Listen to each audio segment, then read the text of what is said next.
எதிர்க்கட்சி தலைவர் மு.க. ஸ்டாலின் முதலமைச்சர் கனவில் இருப்பதால் நடிகர் வடிவேலுவை போல செயல்படுவதாக அமைச்சர் செல்லூர் கே. ராஜு விமர்சனம் செய்திருக்கிறார். திருப்பரங்குன்றம் அரசு மருத்துவமனையில் புதிய கட்டிடத்திற்கான அடிக்கல் நாட்டு விழா நடைபெற்றது.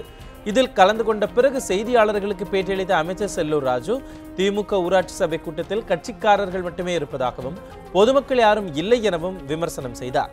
அதிமுகவில் அமைச்சர்களுக்கு கருத்து சுதந்திரம் இருப்பதாகவும், ஆனால் முடிவெடுக்கும் அதிகாரம் தலைமைக்கே உள்ளது என்றும் அவர் தெரிவித்தார்.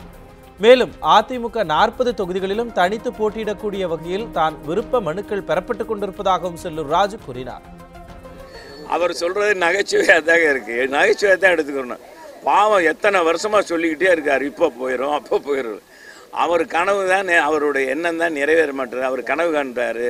இன்னொன்று என்னண்டா, ஊராக போய் கிராமமாக போய் உட்காந்து அவர் வேற உளறி கொட்டி கொண்டு இருக்கிறார்.